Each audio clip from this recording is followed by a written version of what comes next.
वाईट चिंतत नाही. मग तुम्ही कसेही वागा. एकदा एक महात्मा नित्य भिक्षेसाठी जात होते. लक्ष देऊ नाही का? आता महाराज आपल्या गावामध्ये कुठले महात्मा आले, संन्यासी पुरुष आले तर आनंद होईल ना आपल्याला? होईल की नाही? आपले सौभाग्य आहे. आणि महाराज आपल्या गावामध्ये तर किती महात्म्यांच्या समाध्या आहेत मळी. किती आहे? तीन आहेत. निश्चित मी या व्यासपीठावरून सांगते, जर जीवनामध्ये समस्या आहेत आणि तुम्ही इकडे तिकडे भरकटत असाल तर रोज सकाळच्या आरतीला किंवा संध्याकाळच्या आरतीला मढीत जाऊन पहा.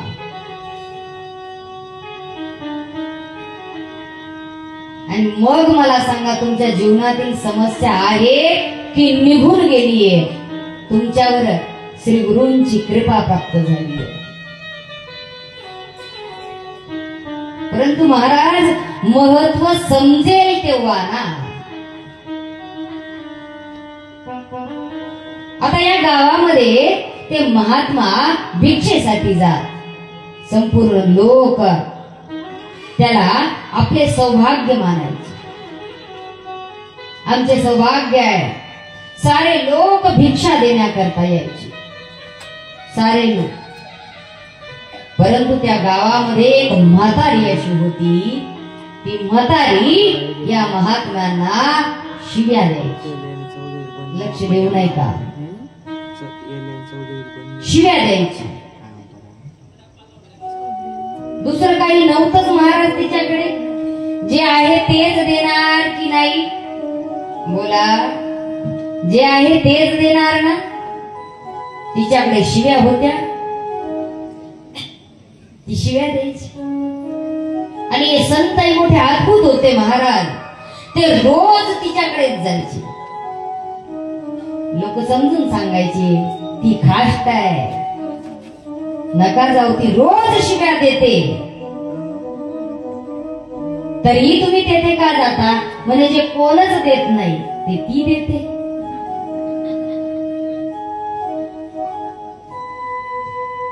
झालं असं, एक दिवस ही म्हातारी मोठी उदास होती. का? तर घरामध्ये मुलाचे लग्न होऊन 10-12 वर्षांचा कालखंड गेला, तरीही त्या मुलाला पौत्र प्राप्त झाला नव्हता, नातू झाला नव्हता, पोता झाला नव्हता. आता ही म्हातारी सकाळी सकाळी चूल पोचारते.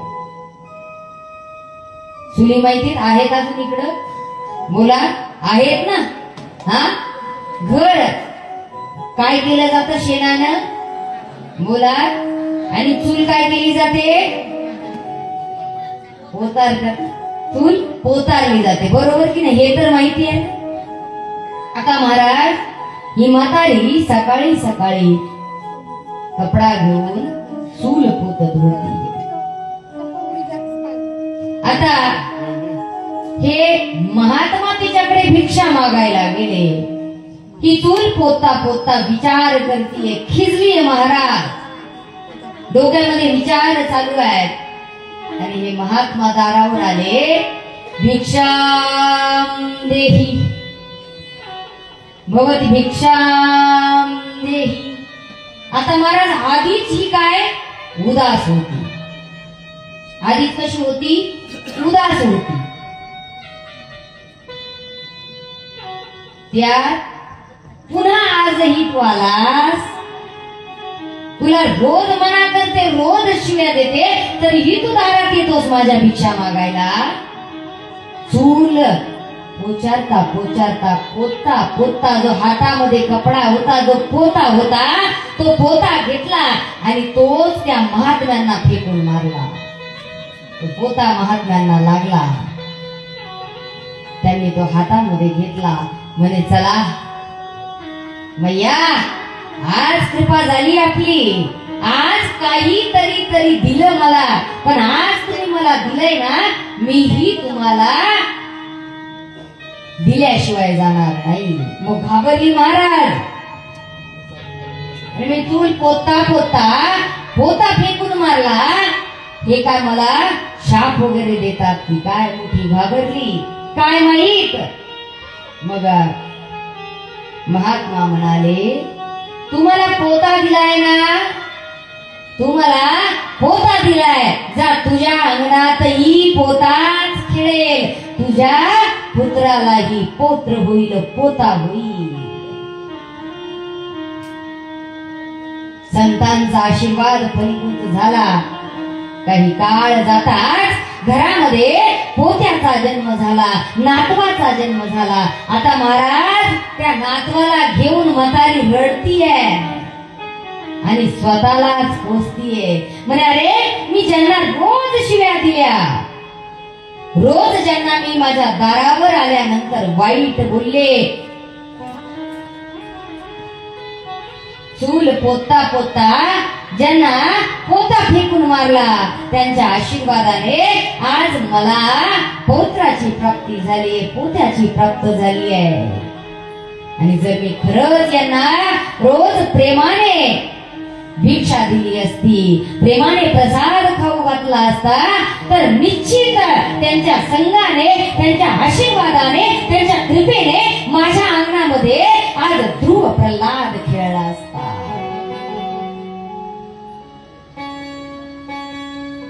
ध्रुव प्रल्हादाचा जन्म झाला असता. पहा, आता लक्ष देऊ नाही का? संतांच्या कृपेचे ऐकले, आता संगाचे फळ ऐका. आता हे महात्मा त्या फेकून मारलेल्या पोत्याला घेऊन आले आपल्या कुटियेमध्ये. त्याला पाण्यात टाकले, पाण्यात टाकून स्वच्छ केले, स्वच्छ केले, वाळवले आणि मग तुपात टाकले, त्याची वात बनवली, दिवा लावला. कोणापुढे? कोणापुढे? भगवंतापुढे. विचार करा, तो पोता म्हणतोय की कालपर्यंत मी रापत घाणीत पडलेलो, आणि ज्या वेळेस मला चुलीवरून फिरवलं जात होतं, पोचारलं जात होतं, माझ्या मध्ये कितीतरी जीव मरत होते, कितीतरी जीव. परंतु या महात्म्यांचा संग लाभला. त्यांनी मला साफ केलं, स्वच्छ केलं, तुपामध्ये टाकलं. त्यांच्या संगाने कालपर्यंत मी मातीमध्ये रापत पडलेला लाखो जीवांचा माझ्याद्वारे नाश होत होता, मृत्यू होत होता, मला रक्त प्यावं लागत होतं. आज या संतांच्या सानिध्यामुळे मी भगवंताच्या द्वारावर पोहोचलोय, भगवंताच्या द्वारावर. विचार करा. म्हणून सांगितलं जातं, संग हा नेहमी चांगल्याचा करावा. साधू की संगत पाई, साधू की संगत पाई, साधू की संगत पाई, जब जान भयो जुड़ माही, जब जान भयो जुड़ माही, साधू की संगत पाई, साधु की संगत पाई, साधु की संगत पाई.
पहा,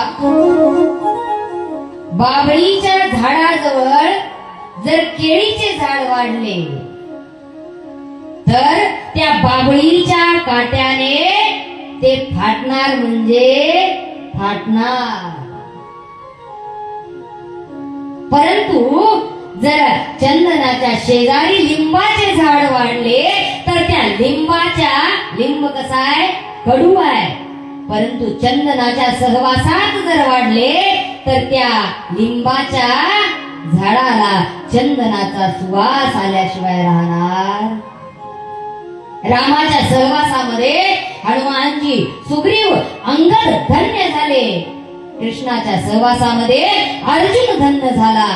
पण दुर्योधनाच्या सहवासाने कर्ण सर्वश्रेष्ठ असूनही त्या कर्णाचा नाश झाला, अधोगतीला प्राप्त झाला. महाराज, काही क्षणांचा सत्संग व्यक्तीचे जीवन बदलून टाकतो. म्हणून सांगितलं, कबीर संगत साधू की जो भूखी खाय. कबीर संगत साधू की जो भूखी खाय. खीर खांड भोजन मिले साकत संग न जाय. लक्ष देऊ नये का? संतांच्या संघामध्ये जर शिळे मिळाले तरीही खावे. पहा, संत महाराज, अनेक लोक म्हणतात फार रागीत असतात. तुम्हालाही अनुभव आला असेल. हा, विचार करा, जो वैराग्यवंत सांब सदाशिव महादेव आहे, या महादेवाकडे ही तिसरा नेत्र आहे. ज्या सांब सदाशिवाच्या कृपा आशीर्वादाने हिंदू धर्माची पताका, पहा, विचार करा, संपूर्ण जीवनाचा ज्यांनी त्याग केलाय ते का तुमच्या सोबत गोड गोड बोलण्यासाठी केलाय? सांगा. हा, आणि तुम्ही पहा, कुठल्याही संतांच्या संघामध्ये राहा, चुकल्याशिवाय विनाकारण कुणीही बोलणार. आणि जो व्यक्ती सहन करतो महाराज, त्याचे सोने झाल्याशिवाय राहत. प्रत्येकाला अनुभव आहे, प्रत्येकाला त्याचे फळ मिळाले आहे. कबीर संगत साधू की जो भूकी खाय. संतांच्या संघामध्ये उपाशी राहायला लागले तरीही चालेल, परंतु वाईटांबरोबर कितीही चांगले मिळाले, कितीही पार्ट्या मिळाल्या. पार्ट्या म्हटल्यावर पाहायला लागली तरुण वर्ग. कितीही पार्ट्या मिळाल्या तरीही वाईटाचा संग कधीही करू नये. सत्संग जीवनामध्ये फार महत्वाचा आहे. सत्संगाने ज्ञान होते, ज्ञानाने भक्ती जागृत होते. ज्ञानाने काय होते? भक्ती जागृत होते. भक्ती ही अंधभक्त नसावं महाराज. लक्ष देऊ नये का मी काय सांगते? अंधभक्त नसावं. आता मागे फार प्रचलन चाललं होतं, कोरडा महादेव पूजा करायची. हा, विचार करा, विचार करा. क्षमा मागून बोलते, पण जे समाजात पाहायला मिळते तेच सांगते. कोरडा महादेव पूजनाच्या नादामध्ये विचार करा, 2-2 वाजता बरं जाऊन पूजा पहा यांची. जरा भक्ती म्हणताय ना, भक्ती म्हणताय, पूजा पहा. जर आधी कोणाची पूजा केलेली असेल, बेलपत्र वाहिलेले असेल, तर ते बेलपत्र कोणीही आदराने काढून ठेवत नाही, फेकून दिली जातात. पहा, मी आवर्जून ही गोष्ट सांगते. जर तुम्ही घरातल्या महादेवाकडे दुर्लक्ष करून मंदिरातल्या महादेवाची पूजा करत असाल तर ती पूजा तुम्हाला पुण्य फळ प्रदान करणारी नसून तुम्ही पापाचे भागीदार होणार आहात, लक्षात घ्या. आधी घरच्या महादेवाकडे पहा. आणि हे ज्ञान कुठे भेटते? सत्संगामध्ये. सत्संगाने भक्ती दृढ होते. जर भक्ती दृढ असेल तो परमार्थ कामाचा आहे. आणि जर अंध भक्ती असेल तर तो परमार्थ हिताचा नाही, ना समाजाच्या, ना जगाच्या, ना धर्माच्या, ना स्वतःच्या. सत्संग व्यक्तीचा अंतरंग बदलून टाकतो महाराज. मी सांगितलं ना, सत्संग आरसा आहे. आणि आतमध्ये आपण कसे आहोत हे आपल्याला या सत्संगात आल्यानंतर समजते.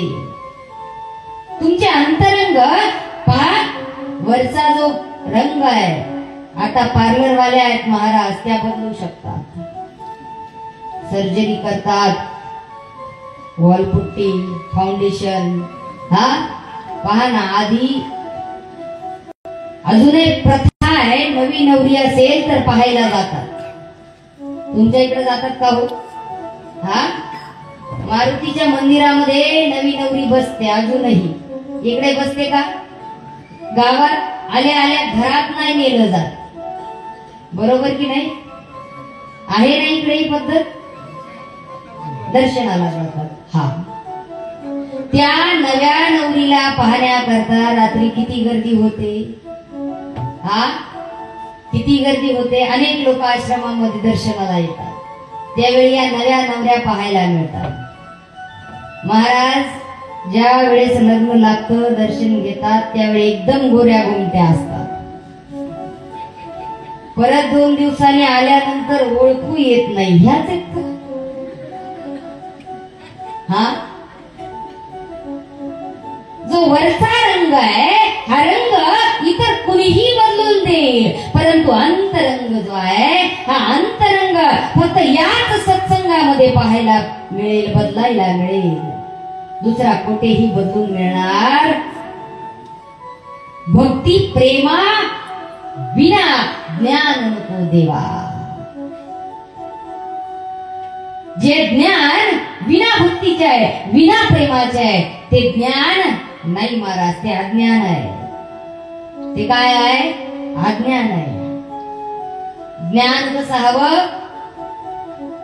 कसं हवं? भक्ती कोणासारखी हवी? पहा, 2 गोपिका होत्या. या 2 गोपिका रोज महाराज वृंदावनामध्ये जायच्या. डोक्यावर दही दूध घेऊन विकायला न्यायच्या. एकीचे नाव होते चंपा आणि एकीचे नाव होते चंचला. आता महाराज जाताना सकाळी सकाळी लवकर बाजारात जावे लागायचे. मग आपली शिदोरी बांधून घ्यायची, दही दूध विकायचं आणि येताना यमुनेच्या किनाऱ्यावर थांबायचं. आणलेली चटणी भाकर सोबत शिदोरी जी होती ती शिदोरी खायची. आणि या दोघीही जाताना भगवंताचं चिंतन करायचे. सारा संपूर्ण दिवस महाराज त्यांचा भगवंताच्या प्रेम भावामध्ये जायचा. त्यांची चर्चा असायची. का ग चंचला, भगवंत काय खात असतील?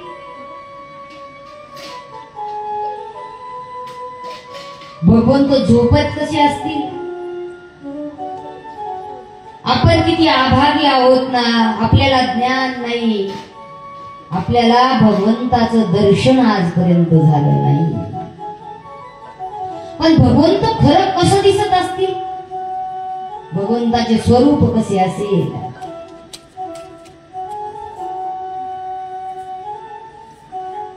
कसं आहे भगवंताचं स्वरूप महाराज? बोला. भगवंत दिसायला भगवंत कसे आहेत? निर्विकार,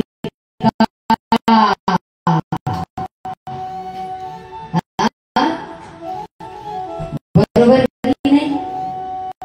निराकार निर्गुण परब्रह्म आहे. आपण हे ऐकलं, सत्संगामध्ये ऐकलं, सर्वांचं आहे. निराकार आहे, चराचरामध्ये भगवंत व्याप्त आहे. परंतु या गोपिका शिकलेल्या नव्हत्या, न कोणत्या गेल्या, न यांनी कधी गीता पाठ केला, न कधी भागवत. सरळ सरळ भक्ती होती यांची. आता एक दिवस काय झालं, चंपा या चंचलेला म्हणाली, म्हणजे मी असं ऐकलंय की भगवंत जे आहेत हे साधूच्या झोळीमध्ये राहतात. कुठे? साधूच्या झोळीमध्ये राहतात, साधू जवळ राहतात. मी असं ऐकलंय. काय माहित म्हणे आपल्याला कधी दर्शन होईल भगवंताचं. एक दिवस झालं असं, या वृंदावनातून दही दूध विकून यमुनेच्या काठावर आपली चटणी भाकर खात होत्या. आणि खाता खाता महाराज यांना एक वैष्णव साधू दिसले, एक महात्मा दिसले. चर्चा चालूच होती महाराज, कसे असतील, आपल्याला कधी पाहायला मिळतील. वैष्णव महात्मा दिसले. सुंदर कपाळी कुंड लावलेला आहे, हातामध्ये कमंडल आहे, केसांच्या जटा आहे आणि काखेमध्ये झोळी आहे, खांद्यावर झोळी आहे. चंचला म्हणाली, पहा पहा महात्मा येत आहेत. आता हे आपल्याला भगवंत थोडीच दाखवणार आहे. आपली हिंमत थोडीच लागणार आहे त्यांच्या जवळ जाऊन. पहा किती उग्र स्वभावाचे आहेत, डोळ्यात किती राग आहे. आपल्याला थोडीच दाखवतील भगवंत त्यांच्या झोळीत ठेवलेले.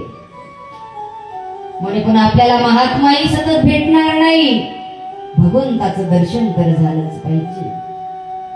आता महात्मा आले यमुने काठी, त्यांनी आपली झोळी ठेवली, आपले वस्त्र उतरवले, गमछा गुंढाळला आणि प्रातःक्रियेसाठी गेले. आता या दोघींनी पाहिले काय, महात्मा आपली झोळी ठेवून गेले आणि या महात्म्यांच्या झोळीमध्ये काय आहे? भगवंत आहे महाराज. अशी तशी गोष्ट आहे का? म्हणजे आज आपण काही केलं तर भगवंताचं दर्शन घ्यायचं म्हणजे घ्यायचं. म्हणजे महात्म्यांनी पाहिलं तर काय होईल? भस्म करतील आपल्याला. त्यांचा क्रोध कसा आहे? म्हणजे तू एक काम कर चंपा, तू रस्त्यावर जा मध्ये, आणि महात्मा परत आले की मला सांग. तू लक्ष ठेव, मला इशारा कर. ठीक आहे, मी तोपर्यंत या महात्म्यांच्या जोडीतील भगवंत काढते, दर्शन घेते, मग तुला बोलवते. ठीक आहे, दोघांमध्ये ठरलं. एक चंपा जी होती, ही चंपा वाट पाहत राहिली, महात्मा येतील की काय. चंचला साधूंच्या झोळी जवळ गेली. आता महाराज साधूंची झोळी उचकायला लागली. काय मिळणार साधूच्या झोळीमध्ये? बोला, काय मिळणार? रामायण आहे, गीता आहे, तुळशीमाळा आहे, गोपीचंदन आहे. सर्व पटापट पटापट बाजूला काढलं आणि त्या झोळीमध्ये या चंचलेला एक छोटासा डब्बा भेटला. आणि चंचलेने घाई घाई त्या डब्याचं झाकण काढलं. त्या डब्यामध्ये सुंदर वस्त्र अंथरले होते आणि त्यावर भगवंताला, लड्डू गोपालाला विराजमान केलेलं होतं. आता पहा, चंचलेने याच्या आधी कधीही भगवंत पाहिले नव्हते, कधीच भगवंताचं दर्शन झालं नव्हतं. चंचलेने घाईघाई पाहिलं आणि चंचलेने भगवंताला सांगितलं.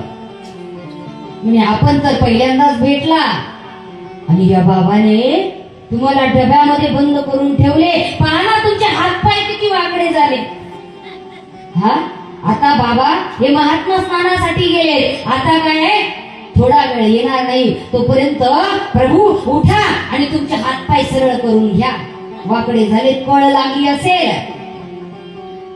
चंचला म्हणते पहा किती निष्ठूर सांगतायत, किती निष्ठूर महात्मा आहे. यांनी देवाला सोडलं नाही. इतका क्रोध महाराज त्या देवालाही हातपाय मोडून डब्यात कोंबलंय, डब्यात बसावं लागलंय. चंचलाच्या नेत्रामध्ये अश्रू आहेत. किती मजबूर झाला असेल भगवंत, या एवढ्याशा डब्यामध्ये ठेवलाय. आता महाराज ही चंचला भगवंताला प्रार्थना करत होती, परंतु भगवंत काय सरळ होणार आहेत का? हो हा सरळ होणार आहेत का? परंतु ही चंचला त्या भगवंताला सरळ करण्याची चेष्टा करत होती. आणि बाप रे किती वेळापासून ठेवलंय काय माहित. भगवंताला उठताही येत नाही, हातपाय सरळ करता येत नाही. मग मटकीत जे माखन होतं ते माखन घेतलं आणि भगवंताच्या हातापायाला लावून भगवंताच्या हातापायाची सेवा करू लागली. प्रयत्न करतीये हातपाय भगवंताचे कसे सरळ होतील. आणि भगवंताने या चंचलेचा भाव पाहिला आणि जेव्हा असा भाव भगवंताने दृष्टीगत केला, त्यावेळी एकदम त्या डब्यात विराजमान असलेले भगवंत लड्डू गोपाल सरळ झाले. झाले बदनाम देवा तुझ्या पायी, चित्त संसारीला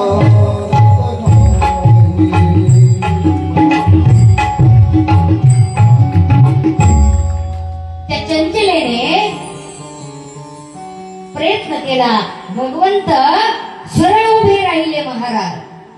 आणि आता झालं काय, महात्मा आपला प्रातविधी उरकून गंगेच्या यमुनीच्या काठावर आले. आणि महात्मा पाहतायत जोडी अस्तव्यस्त पडली आहे. जोडी कशी अस्तव्यस्त पडली आहे. एक तर तुम्हाला सांगू का, शिस्त जर बेशिस्तीतला माणूस असेल तर क्रोध फार येतो. आणि जर आमच्या वस्तूंना देवाला हात लावला तर अति क्रोध येतो. कारण महाराज त्याची पवित्रता उद्देश एकच असतो, त्याची पवित्रता खंडित होऊ नये. आता या महात्म्यांनी पाहिलं महाराज इतका क्रोध आलाय, इतका क्रोध आलाय, परंतु स्नान झाल्याशिवाय बोलता येणार नाही, मौन आहे. चंपाने इशारा केला महात्मा आले, लवकर निघावं लागेल. आता ही चंचला या भगवंताला पुन्हा डब्यात घालण्याचा प्रयत्न करतीये. आता सांगा कधीच सरळ न होणारे भगवंत नटवर नागर, हा कधीच सरळ न होणारे भगवान श्रीकृष्ण पाहिले असेल तर एक पाय वाकडा आहे महाराज. लड्डू गोपाल तर आहेच आहे, पण भगवान श्रीकृष्णाची प्रतिमा पाहिली तर एका पायावर पाय आहे. भगवंत नेहमी कधीच सरळ न होणारा भगवंत आज सरळ झालाय. या चंचलेने भगवंताला डब्यात बसवले. जे वाकडे तिकडे होते आता त्या डब्याचे झाकण काही केल्या बसेना. आता त्या डब्यात झोपवावे तर जागा पुरत नाही, उभे करावे तर त्या डब्याचे झाकण लागत नाही. चंचला म्हणाले प्रभू आता कृपा करा. भगवंत महात्मा आले क्रोध होतील, शाप देतील, तुम्ही परत जसे होता ना तसे या डब्यामध्ये बसा. भगवंतही मनातल्या मनात म्हणत होते मीही खूप दिवसांनी उभा राहिलोय, आता लवकर बसणार, आता काही लवकर बसणार नाही. आणि या भगवंताला डब्यामध्ये बसवण्याच्या प्रयत्नामध्ये चालू असताना महात्मा आले आणि महात्मा येऊन महात्मांनी पाहिले आजवर डब्यामध्ये जे लड्डू गोपाल होते या चंचलेच्या भक्तीला पाहून सरळ झाले आणि हे महात्मा काय अवस्था झाली असेल महाराज, विचार करा. या महात्म्यांनी जेव्हा हा चमत्कार पाहिला, भगवंत स्वतः दर्शन देताय. या महात्म्यांचा हात जसा भगवंताच्या मूर्तीला लागला, भगवंताला लागला, पुन्हा भगवंत होते तसे पूर्ववत झाले. महात्मा रडताय, म्हणे मी कुठं कमी राहिलो, मी काय केलं नाही. या गोपिकांना तुम्ही दर्शन दिलं आणि माझा स्पर्श होता, तुम्ही पूर्ववत तसेच झाला. या महात्मांच्या नेत्रामधून अश्रूच्या ढाळा ढळतायत, धाराय. म्हणे प्रभू तुम्ही माझ्यासाठीच असे राहिलात आणि या गोपिकांसाठी सरळ झाला. तेव्हा भगवंत म्हणाले, संतजी, महात्माजी, आपण दुःखी होऊ नका. माझा स्वभाव आहे जो साधा आहे त्याच्यासाठी मी खूप साधा होतो, आणि जो वाकडा आहे त्या वाकड्यासाठी मी नेहमी वाकडाच होतो. गोपिकांनी इतकी भक्ती तुमच्यामध्ये नाही. भगवंत पहा, परमार्थामध्ये सांगण्याचे तात्पर्य इतकेच आहे. भगवंत काय पाहता, देव भावाचा भुकेला हाची दुष्काळ दयाला. म्हणून भावे गावे गीत शुद्ध करून या चित्त. तुझ भावा आहे देव तरी हा सुलभ उपाय. हाच सुलभ उपाय आहे भगवंताला प्राप्त करण्यासाठी. आज गुरु शंकराचार्यांनी इतक्या ग्रंथांची रचना केली, लक्ष देऊ नाही का? आणि संपूर्ण ग्रंथाचा सार अगदी शेवटी लिहून ठेवला एका श्लोकामध्ये. भज गोविंदम भज गोविंदम गोविंदम भज मूढमते. जीवाने काय करावे, जे अज्ञानी आहेत त्याने काय करावे, भज गोविंदम, फक्त भगवंताचे भजन करावे. भगवंताला प्राप्त करण्यासाठी शुद्ध भाव हवाय. शुद्ध ज्याचा भाव झाला, शुद्ध ज्याचा भाव झाला, शुद्ध ज्याचा भाव झाला, शुद्ध ज्याचा भाव झाला. तुम्ही नाही देवताला, तुम्ही नाही देवता. शुद्ध ज्याचा भाव झाला, शुद्ध ज्याचा भाव झाला.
आदिशक्ती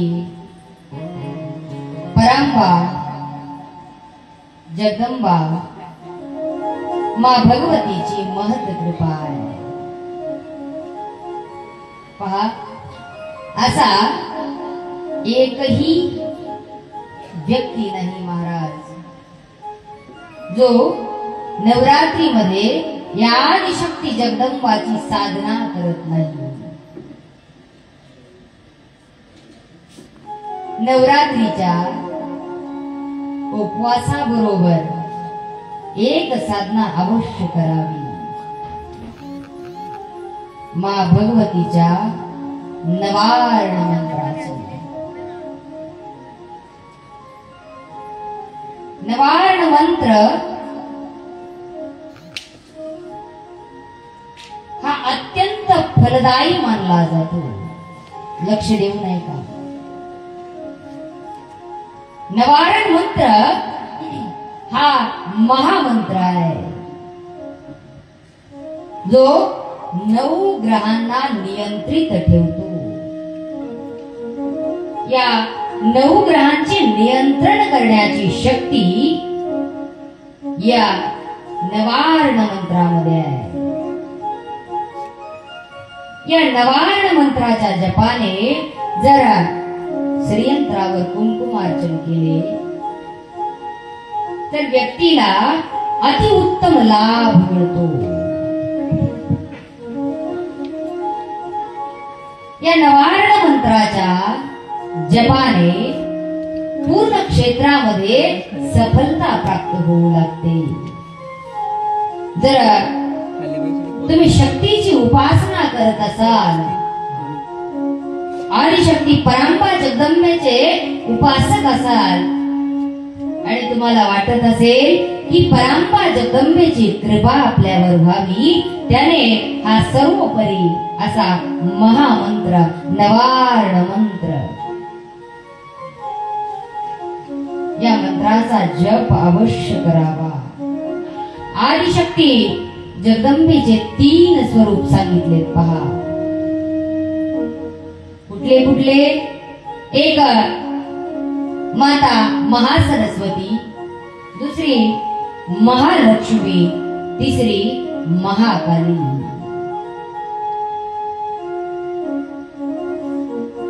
या तिन्हींचीही कृपा प्राप्त करण्यासाठी अत्यंत उत्तम साधना जी सांगितली या नवार्ण मंत्राची आहे.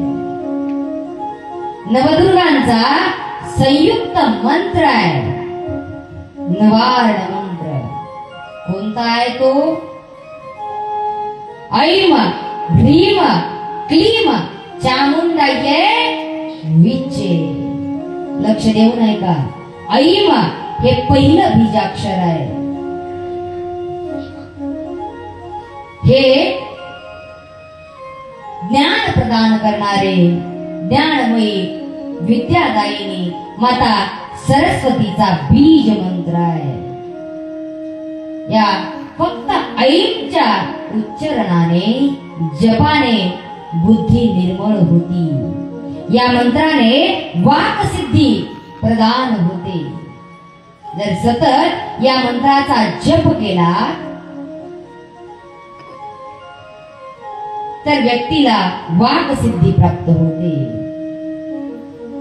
जे विद्यार्थी आहेत शाळेमध्ये, त्या विद्यार्थ्यांनी जरूर या मंत्राचा जप करावा. आई वडिलांनी पहा, सरस्वतीचं यंत्र आहे. माता सरस्वतीची कृपा हवी तरच विद्या येईल. यंत्र आहे माता सरस्वतीचं. त्या यंत्रावर माता सरस्वतीचा जो बीज मंत्र आहे ऐम, या बीज मंत्राचा 108 वेळा जर संभव नसेल तर 11 वेळा तरी जप करावा. हा विद्यार्थ्यांसाठी अतिशय कष्ट आहे. कितीही प्रयत्न केले तरी कष्टांमधून मुक्ती होत नसेल तर ह्रींकार या बीज मंत्राचा जप करावा.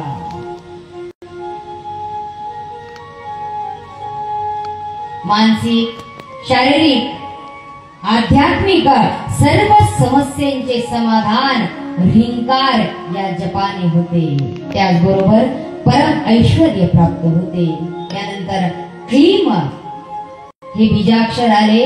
जो माता कालीचा बीज मंत्र आहे. पहा, शास्त्रामध्ये तुम्ही काली माता पाहिली.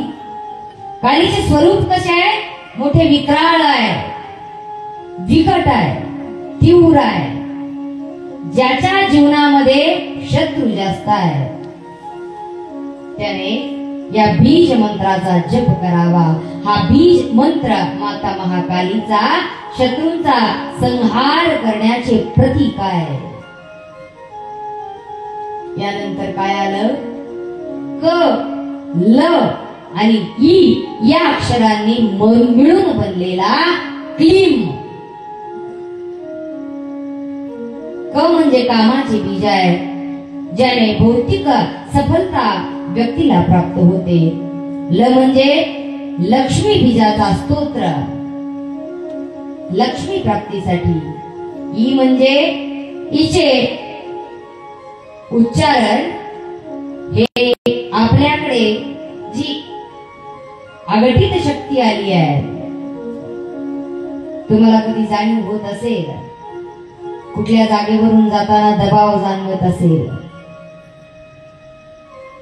जी निगेटिव्ह एनर्जी आहे तिचे उच्चाटन करण्याची अद्भुत शक्ती या क्लीम या बीज अक्षरामध्ये आहे आणि सर्व संपन्नतेचे प्रतीक हे क्लीम आहे. यानंतर कुठले अक्षर आले? चा. ऐम ह्रीम क्लीम चामुंडाय मधला चा. या चाच्या उच्चारणाने हा चाचं उच्चारण स्वर्ण समान आहे. पतीच्या आयुसाठी हा अद्वितीय बीज मंत्र आहे. त्यानंतर मू हा आत्मजागरण करण्यासाठी आहे, आत्मबल वाढवण्यासाठी आहे. यानंतर डाला कष्टांना समाप्त करणारा हा बीज मंत्र आहे. या बीज मंत्रामध्ये संतती प्रदान करण्याची आणि निहित सुख प्राप्त करून देण्याची अद्भुत शक्ती आहे. यानंतर ऐन हा बीज मंत्र काळ्या रंगाचे विनाश करणारे, व्यक्तीचे भाग्योदय होण्यासाठी लाभदायक आहे आणि सर्वात महत्वपूर्ण आहे. यानंतर वी हा पिवळ्या रंगाचे सिद्धिप्रद, ज्याला गुरुची प्राप्ती व्हावी असे वाटते. पहा, कोणाला वाटते गुरुची प्राप्ती? लक्ष देऊ नाही का? जीवनामध्ये व्यक्तीने निगुरे कधी राहू नये. काय? निगुरे म्हणजे विना गुरुचे कधीच राहू नये. एकदा देवर्षी नारद माता लक्ष्मीच्या दर्शनाकरता वैकुंठामध्ये गेले. लक्ष देऊ नाही का? मातेचे दर्शन घेतले. देवर्षी नारद पुन्हा परत फिरले. माता लक्ष्मीने आपल्या दासांना आदेश दिला की ज्या ठिकाणी नारद उभा राहिलाय त्या ठिकाणी खड्डा खोदा. नारदजी पुन्हा दुसऱ्या दिवशी आले. पुन्हा माता लक्ष्मीने सांगितले नारद ज्या ठिकाणी उभा आहे त्या ठिकाणी खड्डा खोदा. आता रोज हाच नियमित क्रम चालू झाला. नेहमी हाच क्रम चालू झाला. नंतर या नारदाच्या लक्षात आले, मी ज्या ज्या ठिकाणी उभा राहिलो, काल ज्या ठिकाणी उभा होतो, आज येऊन पाहिलं तर त्या ठिकाणी खड्डा आहे. माता लक्ष्मीला वैकुंठामध्ये माझे येणे पटत नाही का?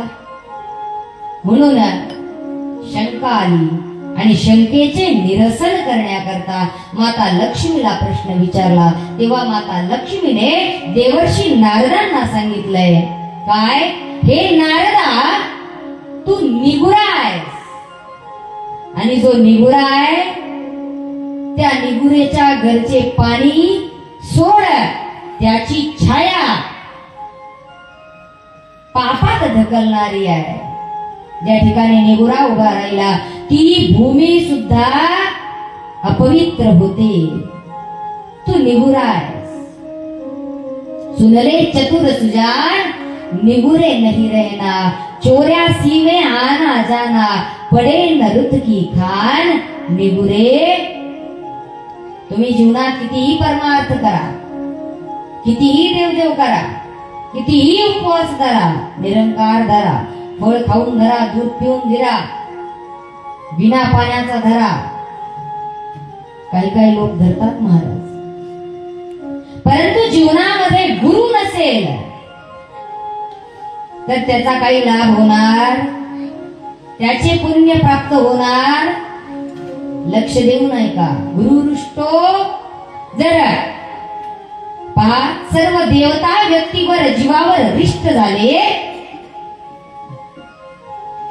तर श्री गुरु त्या जीवाचे रक्षण करण्याकरता सामर्थ्यवान आहेत. परंतु जर श्री गुरु क्रोधित झाले तर त्या जीवाचे रक्षण सर्व देवता मिळूनही करू शकत. सांगण्याचे तात्पर्य एवढेच आहे की जीवनामध्ये परमार्थ तोच कामाचा, ज्ञान तेच कामाचे.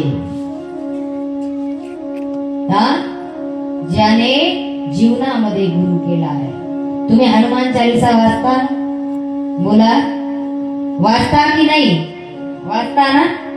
काय आहे हनुमान चालीसेमध्ये? श्री गुरु चरण सरोज रज निज मन मुकुर सुधारी. लक्ष देऊ नाही का? आपण ज्याचं पठण करतो, ज्याचं वाचन करतो, त्याचा अर्थ आपल्या लेकरांना माहिती नाही. आणि शोकांती काय महाराज? पाठ नाहीत, आपल्या आरत्या पाठ नाहीत. हनुमान चालीसा तर पाठ हवी महाराज. रामाची वर्षगाठ आपण साजरी केली, रामरक्षा तर पाठच हवी ना? बोला, हवी की नाही? महिन्यातून एकदा महाराज रामरक्षेचा पाठ व्हायलाच हवा. प्रत्येकाने ठरवलं पाहिजे मनामध्ये. दर मंगळवारी अथवा शनिवारी हनुमान चालीसेचा पाठ आपल्या गल्लीमध्ये झालाच पाहिजे, आपल्या चौकामध्ये झालाच पाहिजे. आपण विसरत चाललोय. काय सांगितलंय तुलसीदासांनी? श्री गुरु चरण सरोज रज निज मन मुकुर सुधार. लक्ष देऊ नाही का? हे मन आहे ना, हे मन मुकुर. या मनाला मुकुर माने काय? मुकुर माने आरसा. या मनाला उपाधी कशाची दिली आहे? आरशाची दिली आहे. आणि आरसा कसा असतो महाराज? बोला, कसा असतो? शीशा हो या दिल हो. जरा टचका लागला महाराज. आणि कलियुगातील लोक तर महाराज किती वेळा तुटले तर किती वेळा नाही. पहा, भगवंत स्वतः सांगतायत, निर्मल मन जन सो मोही पावा, मोहे कपट चल छिद्र न भावा. माझ्याकडे यायचे ना तर चांगल्या मनाने ये, मन स्वच्छ करून ये. आणि महाराज हे मन आहे ना, हे मन आज ताज ताज मलिन झालेलं नाही. पहा, काचेचे आरसे आता निघाले. पहिल्या काळामध्ये धातूचे आरसे होते. धातूचे आरसे, धातूची भांडी महाराज आहेत ना अजूनही. ती धातूची भांडी साफ करण्याकरता काय वापरता? बोला, तांब्या पितळ धातूची भांडी साफ करण्यासाठी काय वापरता? पितांबरी. वापरता ना? वर्षातून दिवाळीला, पूजेला अथवा दीप अमावस्येला ती भांडी काढली जातात, स्वच्छ साफ केले जाते. आणि साफ केल्यानंतर जी आतापर्यंत डागाळलेली भांडी आहेत, मलिन झालेली भांडी आहेत, ती कशी दिसतात? पूर्वी काचेचे आरसे नव्हते. काचेच्या आरशामध्ये पूर्वी पाहले शुभ नव्हतं मानत. काचेचे आरसे आता निघाले. पूर्वी धातूचे आरसे असायचे. आता पहा, जर तुम्ही आरशामध्ये पाहिले आणि डाग जर आरशावर असेल, लक्ष देऊ नाही का, तर तो डाग तुम्हाला कुठे दिसेल हो? बोला, बोलत चला, झोपला तर नाही. हा, कशावर असेल? कशावर दिसेल? चेहऱ्यावर दिसणार ना. तुम्ही गेलात आरशामध्ये पाहिले, तुम्हाला डाग दिसला गालावर, तुम्ही पुन्हा गेलात, पुन्हा चेहरा साफ करून आला, पुन्हा पाहिले, पुन्हा डाग दिसला. साफ काय करावे लागणार आहे? आरसा, शिशा, मुकुर. तुलसीदासांनी या मनाला मुकुराची उपमा दिली आहे. श्री गुरु चरण सरोज रज, हे मन जे आहे पहा, सरोज रज. माता लक्ष्मी कोठे विराजमान आहे? बोला, कशावर बसली आहे? दिसतंय ना हो? हा, तरी बोलत नाही. दिसतंय की नाही? हा, कि मा भगवती निद्रा देवीने कृपा केली आपल्यावर. या देवी सर्वभूतेषु निद्रा रूपेण संस्थिता. हा, माता लक्ष्मी कशामध्ये बसली आहे? कशात विराजमान आहे? कमळामध्ये. हा, कमळ कुठे उगवते? चिखलामध्ये, घाणीमध्ये. परंतु त्या कमळाला जराही घाण लागलेली असते का? हा, पहा, ज्याने सर्वात आधी महाराज शर्ट बनवला, याच्यात काही आश्चर्याची गोष्ट नाही. त्या शर्टाचा खिसा बनवला ना, त्याला सलाम आहे महाराज. हा, पहा, खिसा बनवताना कुठे बनवला? बोला, सांगा, कोणत्या बाजूला आहे? हा, रोज शर्ट घालता तरीही पाहायला लागते महाराज, खिसा कोणत्या बाजूने? कोणत्या बाजूने? डाव्या बाजूने आहे, बरोबर. आणि डाव्या बाजूला काय आहे? काय आहे ना? हा, डाव्या बाजूला काय आहे? हृदय आहे. माता लक्ष्मीवर इतके प्रेम आहे, इतके प्रेम आहे की लक्ष्मी सदैव हृदयाजवळ ठेवली जाते महाराज. हा, तर तुलसीदासजी या मनाला मुकुराची मुकुर म्हणतात. आता हे मन जे आहे, हे मन काही आजचं मलिन झालेलं नाही, घाण झालेलं नाही महाराज. आजचं ताजं ताजं झालंय का? आजचं ताजं ताजं झालेलं नाही. न जाणे कितीतरी जन्मांपासून मलिन झालाय. मग या मनाला साफ कशाने करावे लागणार? आत्ताच सांगितली ना पावडर, डिटर्जंट पावडर. आत्ताच साबण सांगितला महाराज. कपड्यांना, कपडे घाण झाले तर कोणता साबण वापरतो? बोला, बोलत चला हो. हा, पहिले दिवस गेले रिठ्याने कपडे धुवायचे महाराज. आता साबण आहे. साबणात कितीतरी प्रकार आहे. हा, कोणाच्या साबणामध्ये गुलाब आहे, कोणाच्या साबणामध्ये जाई आहे, जुई आहे, जस्मिन आहे. हा, अशी एकही गोष्ट नाही महाराज त्या साबणामध्ये नाही. हा, भांडे खराब झाले, आपण साबणाने घासतो. धातूची भांडी खराब झाली तर त्याच्यासाठी पितांबरी सांगितली आहे. परंतु तुम्ही कधी विचार केलात का हो, या मलिन झालेल्या मनाला साफ कसे करायचे? साफ केल्यानंतर भगवंतापर्यंत पोहोचता येईल. कसे करायचे? कोणती डिटर्जंट सांगितली? श्री गुरु चरण सरोज रज. श्री गुरूंच्या चरणाला कमळ म्हटलंय. कमळासारखी ज्यांची चरण आहेत असे श्री गुरु, त्या श्री गुरूंच्या चरणाची जी रज आहे, ही रज घ्यायची आणि या रजेने आपल्या मनाचा मुकुर जो आहे, मन जे आहे, मलिन झालेले, कित्येक जन्मोजन्मीचे मलिन झालेले मन आता आपल्याला साफ करायचे. एकच आहे. काय आहे? श्री गुरु चरण सरोज रज. लक्षात घ्या, जीवनामध्ये गुरुची आवश्यकता फार आहे. जर गुरुशिवाय परमार्थ असेल, गुरुशिवाय भक्ती असेल तर ती व्यर्थ आहे. म्हणून तर श्री गुरूंच्या चरणावर समस्त देवताही नतमस्तक होतात. म्हणून तर श्री गुरूंच्या चरणावर प्रणाम आहे. चला आपण सर्वजण ज्यांनी ज्यांनी गुरु केले नाहीत महाराज त्यांनी करून घ्या. लक्षात घ्या, त्याच्याशिवाय मुक्ती मिळणार. या जीवाला मुक्ती हवी की नाही? चला त्या सद्गुरूंचे स्मरण आपण सर्व करूया. त्यांच्या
रोज सांगावं लागतं महाराज. दोन्ही हात वर करा. हा मुखाने भजन बोला, हाताने टाळ्या वाजवा. ज्यांना देवाने हात दिले नाहीत ना त्यांना विचारा.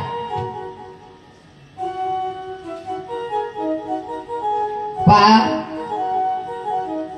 आपले फार मोठे दुर्भाग्य आहे, आपण ज्या हिताच्या गोष्टी आहेत ह्या फार लवकर विसरतो. फार मोठे दुर्भाग्य आहे. आणि तुम्हाला सांगू, या कलियुगामध्ये सांगितलंय शक्ती कशात विराजमान आहे. त्रेतायाम मंत्रशक्तिश्च ज्ञानशक्ती कृतयुगे द्वापारे युद्धशक्तिश्च संगशक्ती कलो युगे. जर आदिशक्ती परंबा जगदंबा कशात विराजमान असेल तर संग शक्ती कलो युगे.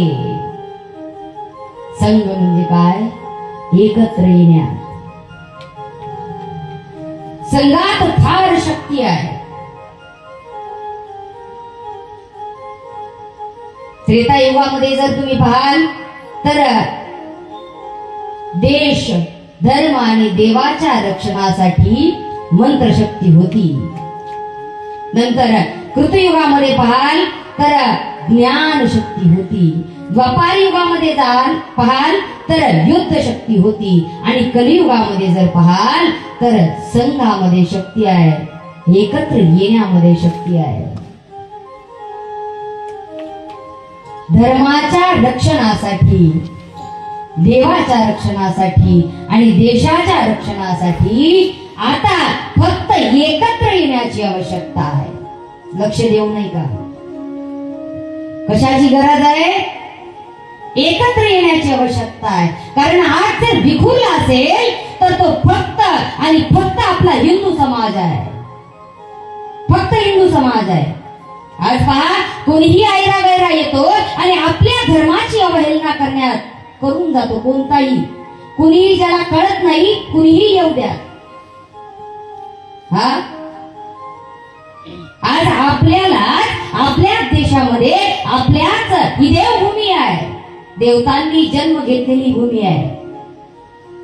आपल्याला आपल्याच भूमीमध्ये आपल्याच देवाविषयी, आपल्याच धर्माविषयी बोलताना विचार करावा लागतोय. आणि वाईट या गोष्टीचं वाटतं की याचा विचार तुम्ही जराही करत नाही.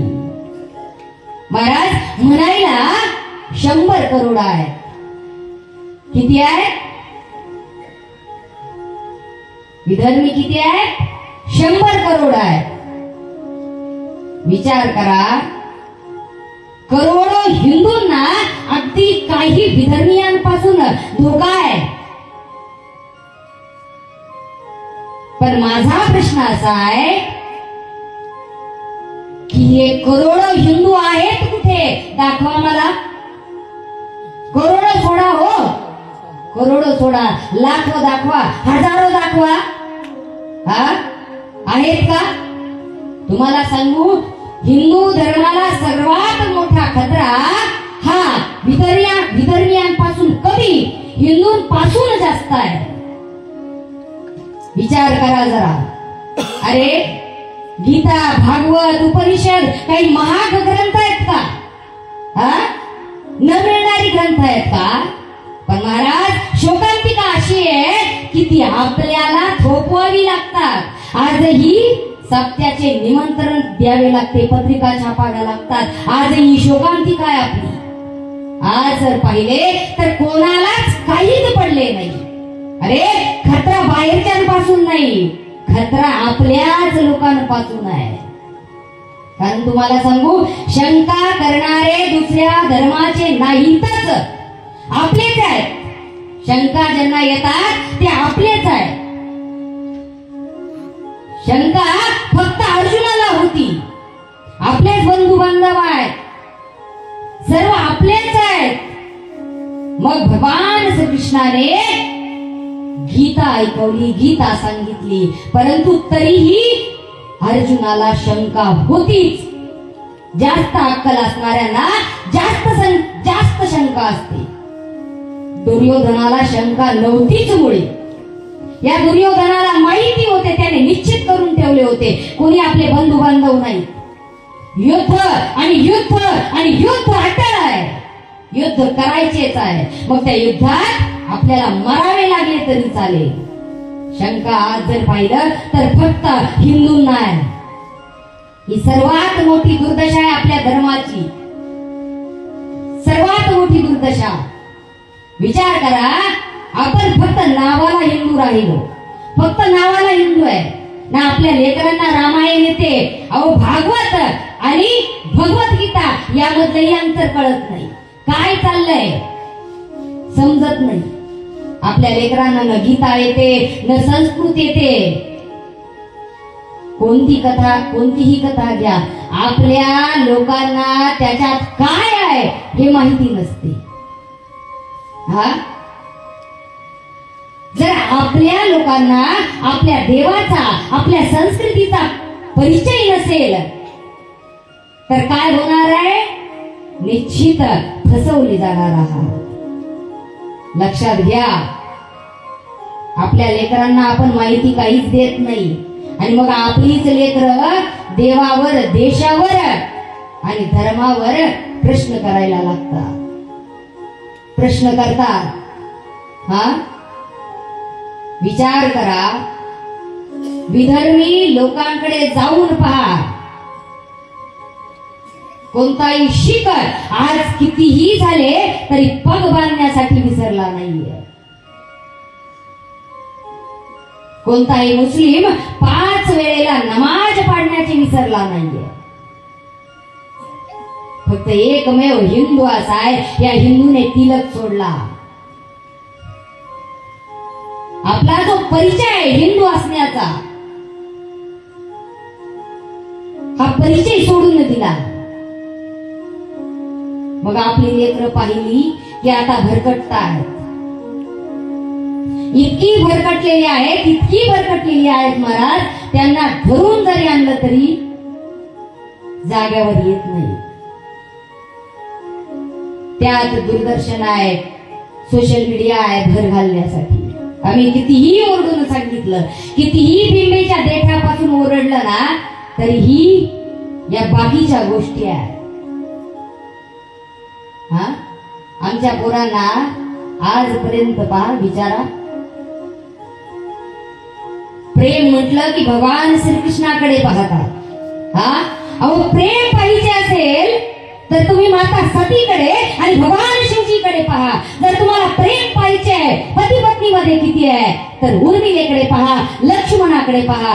जर पित्यामध्ये आणि पुत्रामध्ये किती प्रेम आहे पाहिजे असेल तर राजा दशरथाकडे आणि प्रभू रामचंद्राकडे पहा, नलाकडे पहा, दमयंतीकडे पहा. आपल्या भावामध्ये किती प्रेम असावं हे जर पाहिजे असेल तर प्रभू रामचंद्रजीकडे आणि भरताकडे पहा, लक्ष्मणाकडे पहा, हंडी राणीकडे पहा, पन्नाधाईकडे पहा, पद्मावतीकडे पहा, शहाजी राजांकडे पहा, सावरकरांकडे पहा. पतीवर किती प्रेम असावं महाराज. हा, सावरकरांचा इतिहास सर्वांना माहितीये, पण सावरकरांची पत्नी माई, या माईचाही त्याग तेवढाच महत्वाचा आहे. अहो, जिवंत बॉम्ब पोटाला लावून गरोदरपणाचे नाटक करत यशस्वीपणे कलकत्त्याला बॉम्ब पोचवले या माईने स्वातंत्र्याच्या काळामध्ये. जर तुम्हाला प्रेम पाहिजे असेल ना, प्रेम पाहिजे असेल, पाहून जर येणारी पिढी प्रेम करणार असेल, मग हे प्रेम महाराज फक्त मनुष्याने केले का? हे प्रेम प्राण्यांनीही केले. झाशीच्या राणीचा घोडा विश्वास नावाचा, या विश्वासने झाशीच्या राणीला कधीही इंग्रजांच्या हाती लागू दिले नाही. जर प्रेमच पाहिजे तर वृंदावनामध्ये जा आणि गोप गोपिकांना पहा, नंद यशोदेला पहा. जर प्रेम पाहिजे, पण आजपर्यंत फक्त गोपिका दिसल्या, नंद यशोदेकडे कुणीही उदाहरणात सुद्धा पाहिलं नाही महाराज. हा, मथुरेमध्ये आणि वृंदावनामध्ये तुम्ही गेला असाल, किती अंतर आहे हो? अवघ्या 15-20 मिनिटांचं अंतर आहे. तरीही भगवान श्रीकृष्ण जेव्हा वृंदावनाला सोडून गेले ना, प्रेमामध्ये महाराज त्याग लागतो. प्रेम त्याग मागते, प्रेमामध्ये मर्यादा असते. मर्यादा खंडित करणारे प्रेम नाही, ते प्रेम नाही. प्रेमामध्ये त्याग लागतो. त्या भगवान श्रीकृष्णाने मागे वळून पाहिलं नाही. न वृंदावन वासी, गोप गोपिका, नंद बाबा, माता यशोदा पुन्हा श्रीकृष्णाला भेटण्यास गेल्या. प्रेमामध्ये बलिदान असावे लागते. मग ते बलिदान ज्याच्यावर प्रेम करतो त्याचे नाही. आणि असे बलिदान महाराज फक्त माणूसच करतो असं नाही. महाराणा प्रतापांचा घोडा, काय नाव त्याचं? चेतक. काय नाव? चेतक. हा सर्वांनाच माहिती आहे. पण अजून एक घोडा होता महाराणा प्रतापांचा. त्या घोड्याचं नाव शुभ्रक आहे. लक्ष देऊ नाही का? कुतुबीन उदयपूरला या कुतुबीने आक्रमण केले. राजकुवरला बंदी बनवले आणि आपल्या सोबत आणले. राजकुवरांबरोबर या कुतुबींनी शुभ्रक नावाचा घोडाही सोबत घेतला. कुमारांना मृत्यूदंड सुनावला गेला. परंतु सजा मोठी विचित्र दिली.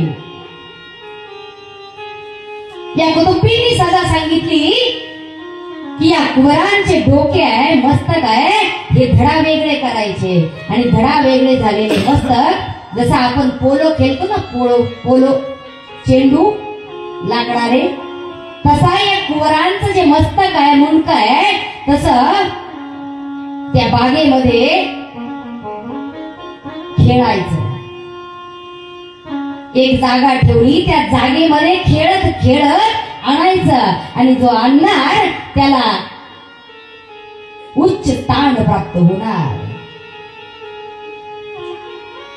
आता महाराज कुतुबीन त्या दिवशी शुभ्रक या शुभ्रकावर बसून आला. आता ठरवलं जन्नत बागेमध्ये कुंवरांचे डोके कापायचे आणि पोलो खेळायचा. जसं कुंवरांचे मस्तक कापण्यासाठी हात साखळदंड काढले आणि साखळदंड काढले, तसे हा शुभ्रक जो होता, या शुभ्रकाने पाहिले, शुभ्रकाला राहवले नाही.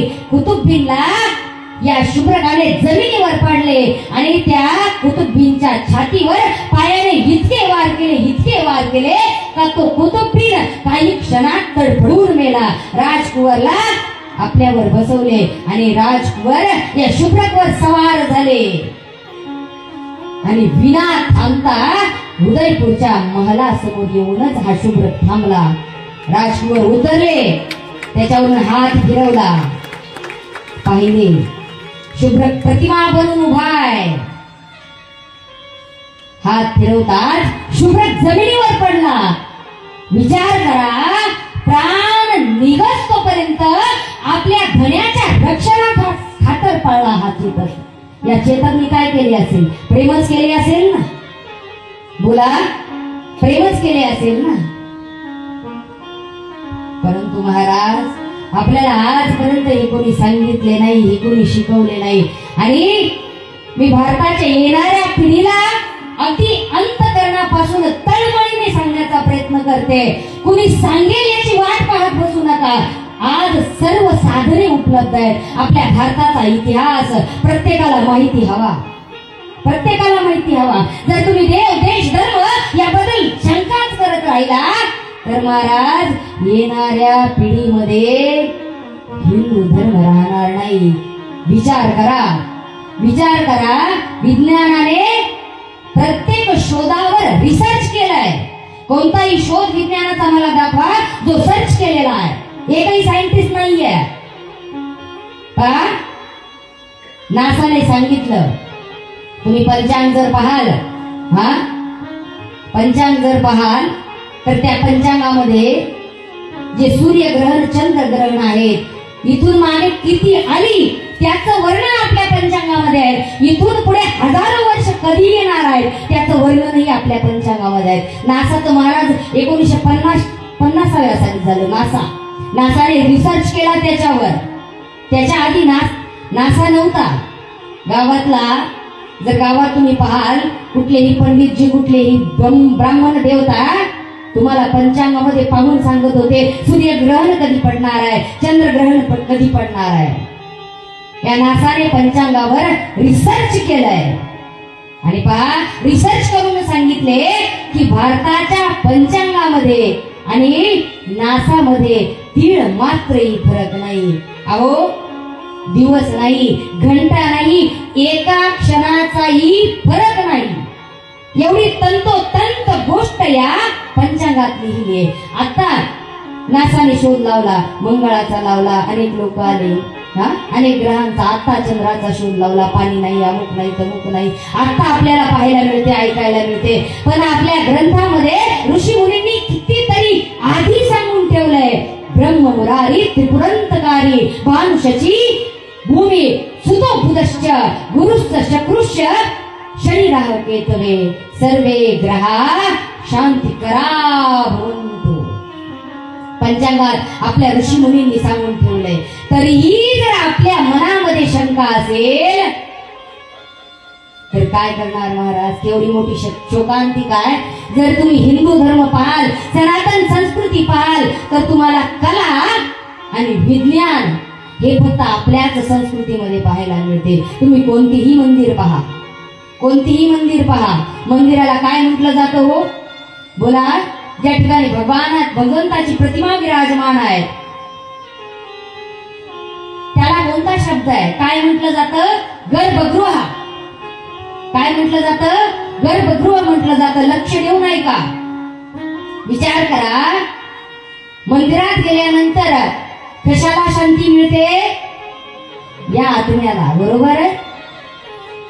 आणि हा आत्मा जन्माला येण्याआधी कुठे असतो? गर्भामध्ये. विचार करा, गर्भातून बाहेर आल्यानंतर आत्म्याला परमात्म्यापर्यंत पोहोचवण्यासाठी गर्भगृह आहे, परंतु त्या गर्भगृहांपर्यंत आपण जात नाही. महाराज शंका घेत राहिलो, प्रश्नचिन्ह उमटवत राहिलो. कोणतेही मंदिर पहा महाराज, आंध्र प्रदेशामध्ये जाऊन पहा, अनंतपूर जिल्ह्यामध्ये तुम्हाला युट्यूबला मिळून जाईल, गुगलला मिळून जाईल. या मंदिरात जर तुम्ही पाहाल तर वीरभद्र विराजमान आहे. या मंदिरामध्ये मंदिराचे 70 खांब आहेत. किती?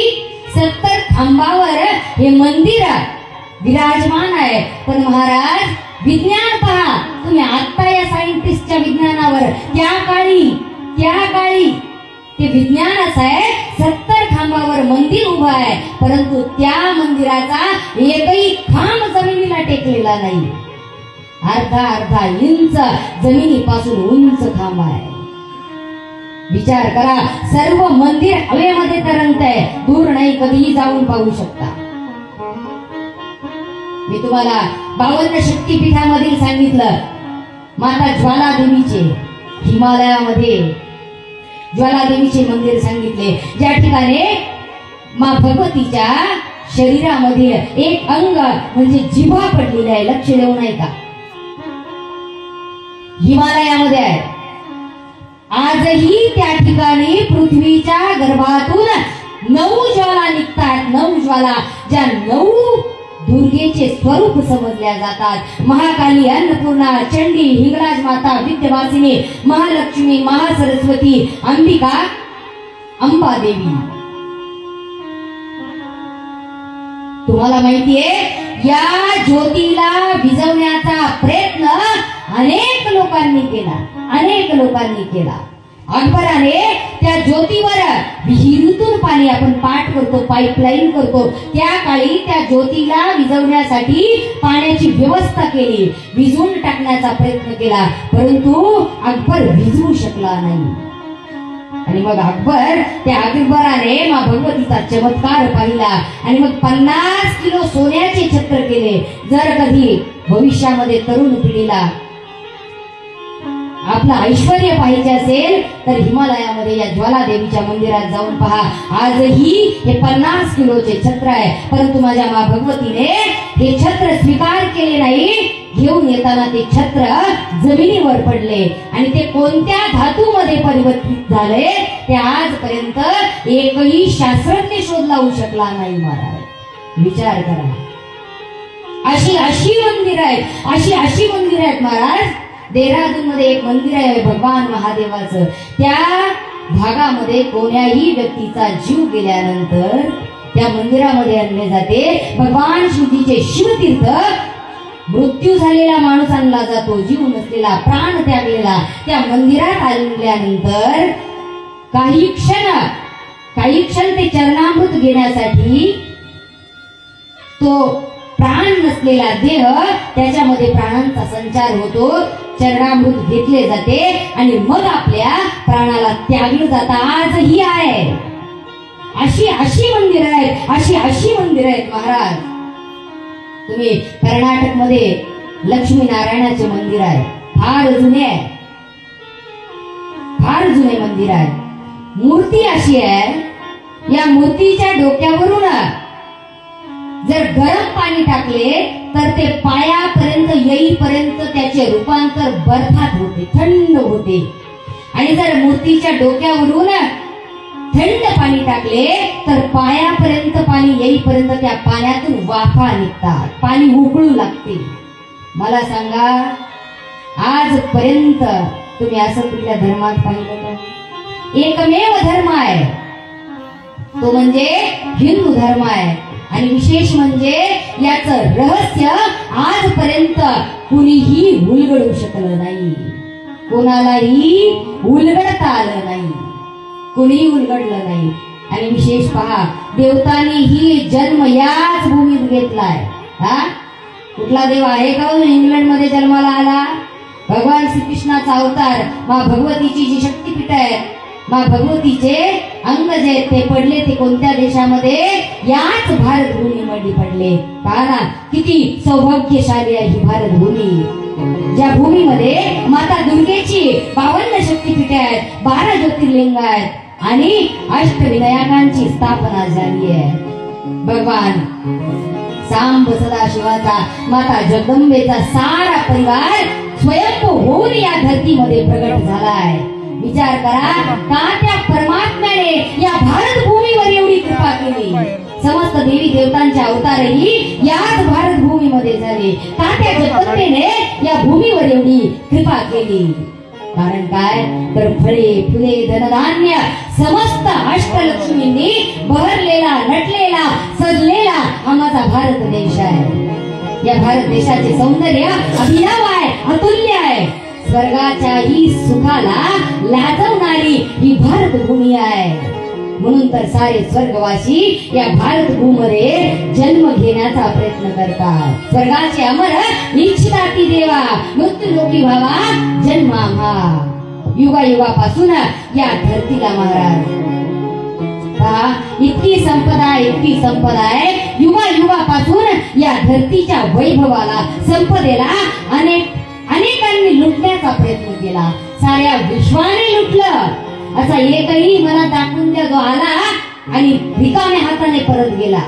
परंतु तरीही या माझ्या मायभूमीच्या कुशीतले भांडार अजून कमी होत नाही. बाहेरच्या देशांमध्ये जर पाहाल तर परिवारातील जितके सदस्य आहेत, 6च्या 6 सदस्य, त्या 6च्या 6 सदस्यांना तुम्ही अमेरिकेत जर गेला तर पाहाल घरातील प्रत्येक सदस्याला काम करावे लागते, तेव्हाच मिळते महाराज, तेव्हाच पोट भरू शकतात. परंतु या सृष्टीच्या पाठीवर एकमेव, या विश्वामध्ये एकमेव असा भारत देश आहे. या भारत देशामध्ये आजही परिवारात 10 सदस्य आहेत. त्या परिवारातील 10 सदस्यांपैकी फक्त एक सदस्य काम करतो आणि त्या एकाच्या जीवावर 10च्या 10 लोक बसून खातात. ही आहे माझ्या भारत भूमीची संपदा. ही आहे. विचार करा, जरा विचार करा. ही आहे भौतिक संपदा. तिब्बत पासून मानस कैलास सरोवर चीन मध्ये, जे आता चीन मध्ये आहे महाराज. तुम्ही शांत आहात, तुम्हाला भारताचे ना काही पडले, ना देशाचे पडले, ना देवाचे पडले. कितीही सांगा महाराज. शोकांतिका आहे. कधी कधी स्वतःला पश्चाताप होतो. काय करावे या लोकांसाठी, कसे सांगावे या लोकांसाठी. तिब्बत मानस सरोवर पासून जे भारत भूमी आहे ते वसुंधरेचे मस्तक काश्मीर, जिच्या अंगा खांद्यावर ही समस्त पृथ्वीचा स्वर्ग ज्याला म्हटलं जातं, अनुपम छटा असणारे. नंतर दक्षिणेमध्ये जर पाहाल तर या दक्षिणेमध्ये विनयाचं प्रतीक बनवून पाहणाऱ्या अहर्निश या आई भारतीच्या स्वामीच्या चरणावर अहर्निश अभिषेक करणारा हिंद महासागर, वसुंधरेचे चरण सदैव प्रक्षालन करणारा हा हिंद महासागर. परंतु पहा, आज या भारतीचे सिंहासन डगमळीत झाले आहे. कुणी यावं आणि गालबोट लावावं अनेकांनी प्रयत्न केले. महाराज, या माझ्या माय भारतीच्या माय भुजा, पसरलेल्या ज्या भुजा होत्या, परक्रांतीय हळूहळू कापू लागले. भारतीय संस्कृतीचा, परंपरेचा गळा दाबतायत आणि अशा वेळी आपल्याला राष्ट्रप्रेमाचे शिक्षण द्यायला हवे. आपल्यामध्ये या मायभूमीच्या रक्षणाकरता विषपान करणाऱ्या रक्षणासाठी काय काय केलं, विषपान केलं, अशा क्रांतिकारांना जन्म द्यायला हवा. प्रत्येकाच्या हृदयामध्ये आज राष्ट्रप्रेम धडकायला हवं. जे प्रेम फक्त 26 जानेवारीला आणि 15 ऑगस्टला, आता 26 जानेवारी आली महाराज, फक्त 26 जानेवारी आणि 15 ऑगस्टला पाहायला मिळतं. आपल्या प्रत्येक भारतीयाच्या मनामध्ये एक कंपन हवं. भारत म्हटलं की महाराज रक्त सळसळलं पाहिजे.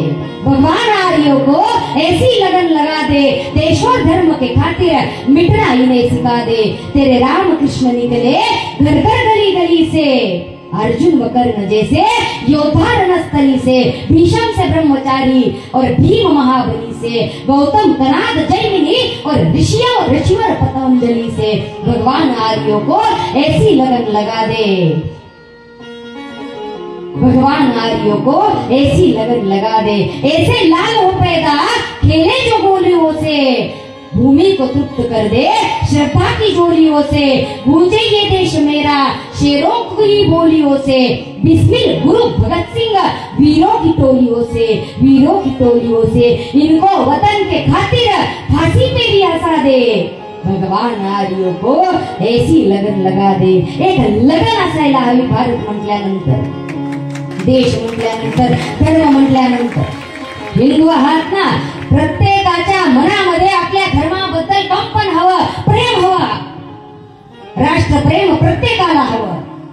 आज राष्ट्राची अखंडता टिकवायला हवी. प्रत्येकाच्या मनामध्ये, प्रत्येकाच्या अंतःकरणामध्ये भारत म्हटल्यानंतर महाराज आजची शोकांतिका आहे. 26 जानेवारी आणि 15 ऑगस्टला आजच्या लेकरांना हलवून हलवून उठवावं लागतंय. उठा, शाळेत जायचंय लवकर. विचार करा कशाचा, पुढं आपल्या भविष्याचा. येणारी पिढी आपल्या चित्रावर थुंकेन महाराज, लक्ष देऊ नये का? आपण ज्यांची पूजा करतो, ज्या महापुरुषांची, त्यांची पूजा का करतो? त्यांनी आपल्या धर्माच्या रक्षणाकरता, आपल्या देवांच्या रक्षणाकरता प्राणांचीही पर्वा केली नाही. हसत हसत प्राणांचा त्याग केला. हसत हसत आपण काय करतोय? येणारी पिढी निश्चित आपल्या चित्रावर थुंकणार आहे. कारण काय, तुम्ही आपल्या संस्कृतीचे रक्षण करू शकला नाही, तुम्ही आपल्या सभ्यतेचे रक्षण करू शकला नाही, तुम्हाला आपले देव वाचवता आले नाही, तुम्हाला आपला धर्म वाचवता आला नाही. म्हणून आज प्रत्येक नागरिकाने उठायला पाहिजे. कारण जेव्हा प्रश्न संपूर्ण भारताचा आहे, मग त्या प्रश्नापासून आपण अलिप्त कसे राहू शकतो?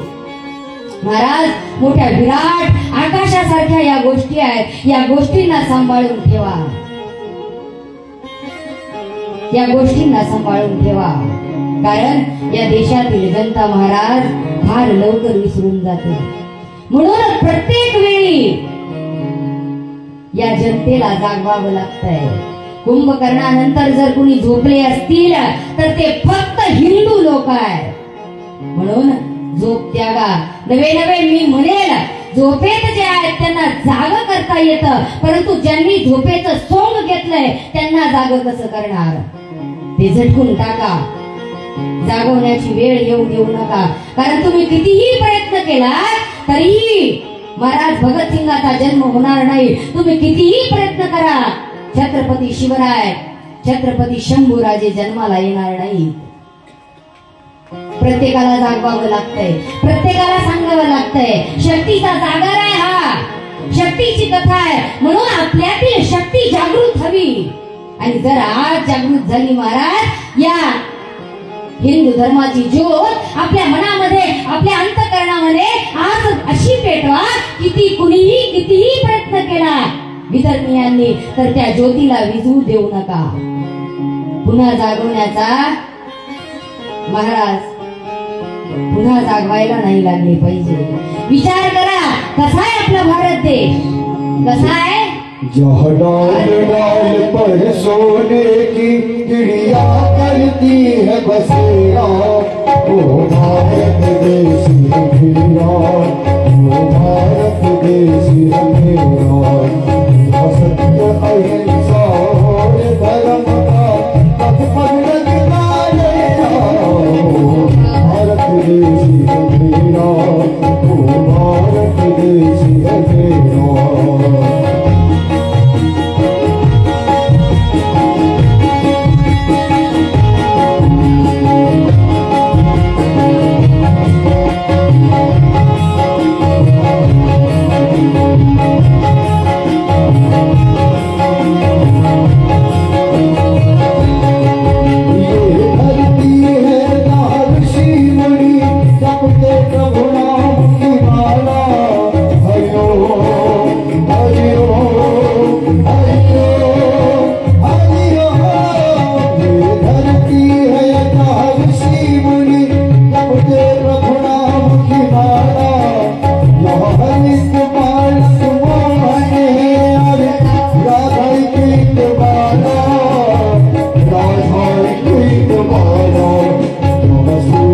सबसे पहले आकर डाल अपना डेरा, भारत देश है मेरा, वो भारत देश है मेरा.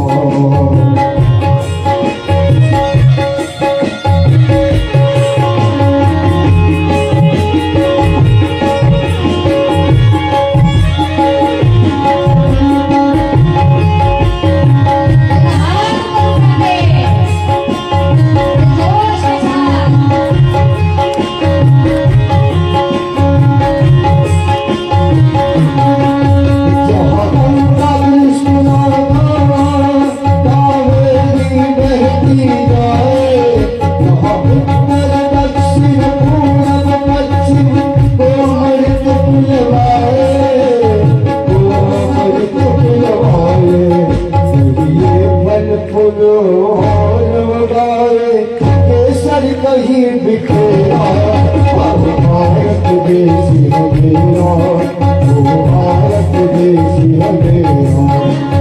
सत्य अहिंसा और धर्म का पथ पर लगता लेना, वो भारत देश है मेरा, वो भारत देश है मेरा.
मोठ्या आनंदाने शिवविवाह संपन्न झाला.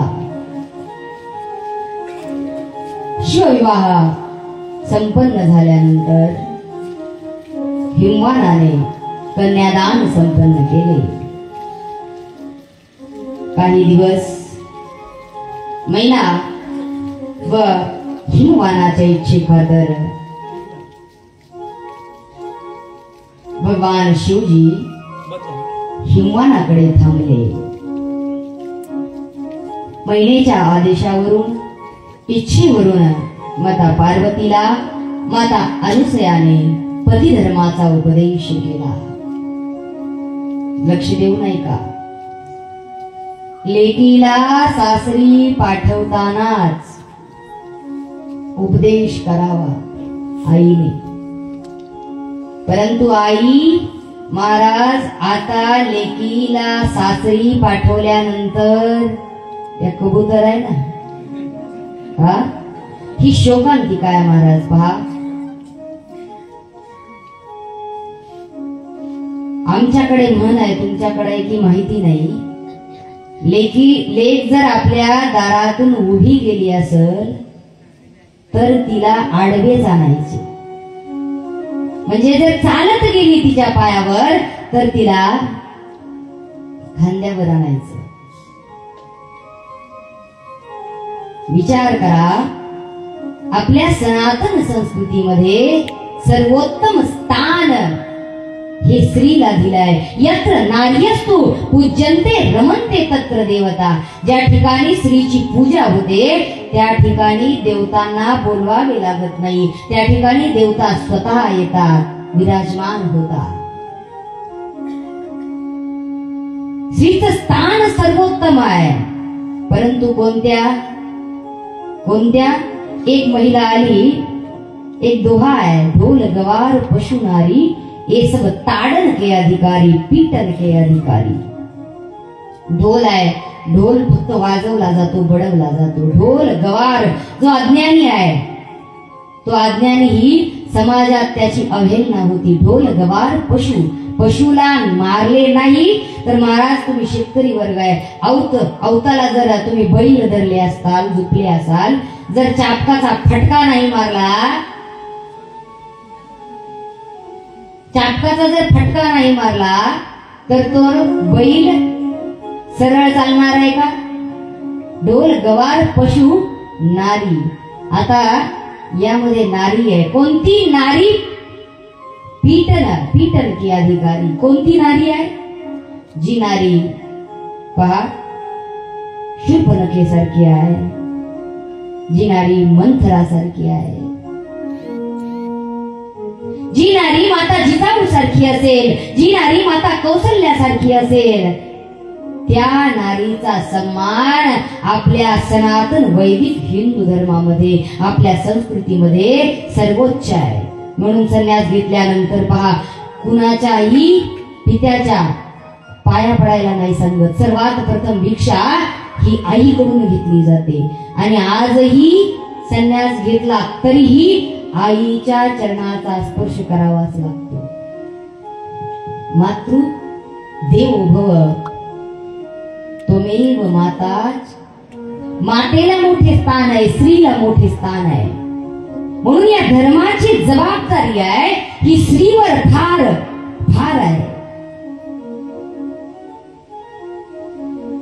तुम्ही विचार करा, प्रत्येकाने जर आपली प्रत्येकाची जबाबदारी प्रत्येकाला ठरवून दिली आहे, बरोबर की नाही?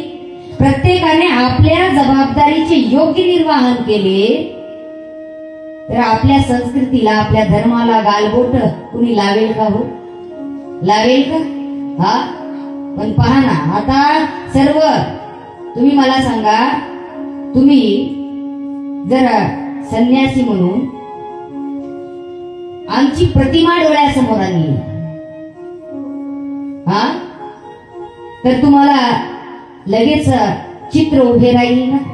सुंदर टिपून लावला असेल, गंध लावला असेल, संपूर्ण वस्त्र असेल, भगवे असेल, हातामध्ये गळ्यामध्ये माळा असतील, पोलीस डोळ्यासमोर आणा, पोलिसाचा योग युनिफॉर्म आहे, डॉक्टर म्हटल्यानंतर कोट असेल, थेटोस्कोप असेल, बरोबर की नाही? विचार करा, जर आम्ही आईची व्याख्या केली आणि आई म्हणून जर पाहिलं, महिला म्हणून जर पाहिलं, तर महाराज आज आपल्या समाजामध्ये अशा महिला आहेत की त्यांच्याकडे पाहण्याचीही लाज वाटते. आसरे वस्त्राभूषण परिधान केले जाते. विचार करा, या गोष्टी मला या पवित्र मंचावरून सांगाव्या लागतात. इतर कोणत्याही धर्मांकडे पहा, कोणत्याही धर्मामध्ये मर्यादा आहे. फक्त व्यासपीठाला वाणीची मर्यादा आहे. म्हणून कीर्तन सोडून दिली महाराजांनी, कारण कीर्तनामध्ये वाचा राहत नाही महाराज ताब्यात. विचार करा, जर मंदिरामध्ये गाऊनवाली बाई पाहिली तर काय वाटत असेल? बिना ओढणीची महिला जर पाहिली तर काय वाटत असेल? आणि मी जर या ठिकाणी पॅन्ट शर्ट घालून आले असते, तुम्हाला कथा ऐकवली असती तर बोला, ऐकली असती का हो? हा, ऐकली असती का? नसती ऐकली ना. पहा, जशा मर्यादा समाजात सगळ्यांना आहेत, तशा मर्यादा, त्याच्यापेक्षाही जास्त मर्यादा ह्या स्त्रीच्या खांद्यावर आहे. आपल्या लेकीच्या चुकीच्या गोष्टी कधीच पदरात टाकू नका. चुकीच्या गोष्टींना कधीही खत पाणी घालू. उलट महाराज उलट झाले, आता सांगितलं जात. पहा, रामायणामध्ये दृष्टांत आहे. तुम्ही रामायण पाहिले असेल, ऐकले असेल.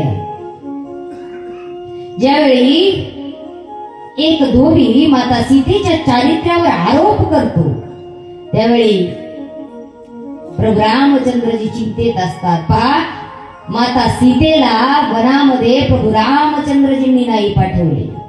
नको त्या गोष्टी ऐकायच्या, त्याच घेऊन पळत सुटायच्या, शहानिशा न करता, न पडताळता.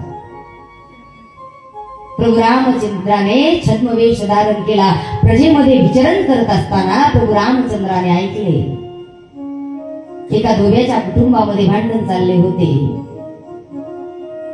तेव्हा तो धोबी म्हणाला की ज्या प्रजेचा राजा लंकेत रावणाकडे राहणाऱ्या स्त्री सोबत पुन्हा संसार करतोय, त्याच्या राज्यामध्ये स्त्रिया काय चारित्र्यवान असतील. प्रभू रामचंद्रांनी ऐकले. प्रभू रामचंद्रांना चिंतेत पाहिले आणि चिंतेत पाहिल्यानंतर अनुज लक्ष्मणाला विचारले. तेव्हा माता सीतेला समजले की आपल्या पतिदेवांना काय चिंता आहे. आणि तेव्हा माता सीतेने स्वतः निर्णय घेतलाय जाण्याचा. प्रभू रामचंद्रांनी मना केले होते. लक्ष देऊ नाही का? आपल्या लेकरांना आपल्या धर्मापासून, आपल्या देवापासून भरकवटवण्याचा प्रयत्न करताना अनेक दृष्टांत दिले जातात. कारण काय, तर आपल्या लेकरांना आपण कधी कथा ऐकवल्याच नाहीत महाराज. हा, असा कोणता परिवार आहे मला सांगा, ऐकल्या नसतील हरकत नाही. एवढं सुंदर रामायण आहे. आजपर्यंत युट्यूब वरती कोणतीच गोष्ट इतक्या वेळा पाहिली नाही, कोणाचेच व्ह्यूज इतके नाही जेवढे रामायणाचे आहेत. कधी एकत्रित बसून पाहिले का बरं? पाहून कधी त्याच्यावर चिंतन केले का? केले का? नाही केले मला. हा, राजा जनक स्वतः आले. कशासाठी? माता सीता वनात गेली हे कळताच माता सीतेने पत्र पाठवले लिहून. जनक महाराज स्वतः आलेत. प्रभू रामचंद्रजींना वाईट वाटत असेल की या सीतेच्या पित्याला मी काय सांगू. पहा, नाहीतर आजचे आई वडील महाराज नको त्या गोष्टींना खतपाणी घालतात लेकरांच्या. आई आता सांगते लेकीला फोन करून, लेक सांगणार नाही माझी नणंद आली आहे, 4-5 पाहुणे सोबत आहे, तू असं कर, लगेच स्वयंपाक करू नको, जास्त पुढे पुढे करू नको, सांग पोटात दुखतंय, डोकं दुखतंय, झोपून घे अंतरून घेऊन. कोण सांगतो महाराज? आई सांगते. विचार करा, आपली संस्कृती कुठे चालली आहे? हा, आपली संस्कृती अशी आहे महाराज, घटस्फोट हा शब्द आपल्या संस्कृतीमध्ये नाही, आपल्या धर्मामध्ये नाही. आपल्या धर्मामध्ये विवाह केल्यानंतर तो निभावाच लागतो, नवे नवे निभावला जातो. पती पत्नीमध्ये प्रेम असावे लागते निभवण्यासाठी. तलाक हा उर्दू शब्द आहे. आणि सगळ्यात जास्त घटस्फोट कोणाचे होत आहेत? बोला, कोणाचे होत आहेत? जरा कोर्टात जाऊन पहा.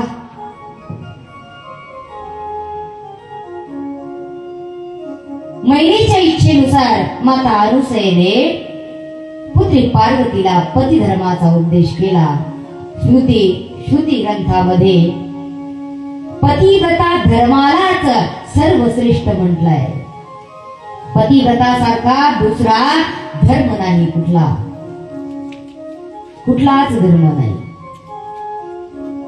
काय धर्म आहे पतिव्रतेचा? हा, माहितीये तुम्हाला? बोला, फक्त पतिव्रता माहिती आहे. पतिव्रतेचा काय धर्म आहे? त्या धर्माने पतिव्रतेने पत्नीने पतीच्या वागावे. काय करावे म्हणजे पतीच्या भोजनानंतरच पत्नीने भोजन केले पाहिजे.